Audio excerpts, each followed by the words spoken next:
Building an emergency fund is one of the most important steps towards securing your financial future. You are building an emergency fund because when those emergencies pop up, you need something to fall back on so you will not be forced to borrow money or pull out your credit card. Here's how to get started. Begin with your goal amount.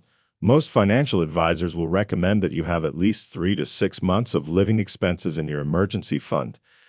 This includes rent or mortgage, utilities, groceries, insurance, and transportation.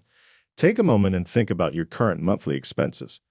How much would you need to be able to float those for a couple of months if your income suddenly dropped out of the sky? What's your goal amount? Second, start small and build momentum. But if saving several months' worth of expenses seems like a goal that's too daunting, then consider making this task much more manageable by starting with a smaller goal amount, perhaps $1,000, and work up from there. Once you do, you'll be more motivated to keep going. Sometimes just a little bit saved each month turns into a lot over time. What could you realistically set aside each week or month to get started? Automate the savings process for yourself. That is, you could arrange an automatic transfer of a certain sum from your checking account into your savings account every time you receive pay. This turns saving into a habit so you don't even think about parting with the money. Have you ever wanted to automate your savings for this very reason, in that you are saving all the time? Choose the right place to keep your emergency fund. It should be in a liquid account, somewhere you can access it quickly if needed. A high-yield savings account would be best since it keeps your money safe while earning a little interest.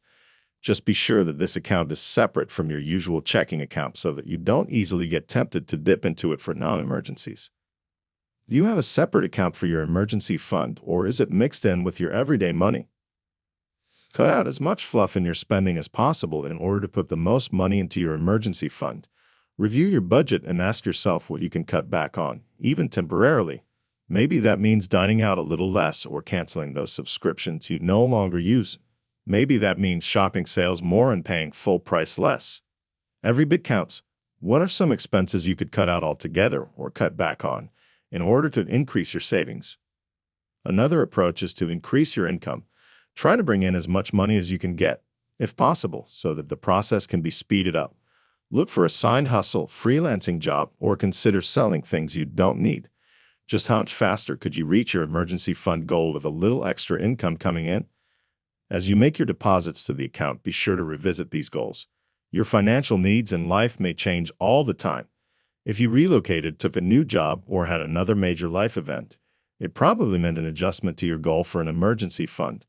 Remember to check in on this fund once a year to make sure it is keeping up with your needs. When is the last time you checked in on your savings goals? Finally, ensure you protect your fund by using it only for emergencies.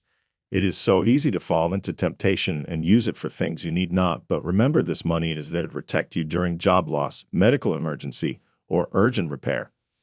And what counts as an emergency in your book, and how are you going to see to it that you stick to those rules? An emergency fund doesn't happen overnight. It requires time and discipline, but the peace of mind it brings is more than worth the effort. Knowing you've got that financial cushion can reduce stress and help keep your other financial plans on track. What's the plan for either starting or growing your emergency fund? What actions need to be taken today to ensure that will happen? And then, if you found this video helpful, thumbs up the video and subscribe to this channel for more useful information on financial help and money management. Or to be exact, press the bell icon right next to the subscribe button so you get updated every time we post. Thank you. See you next time.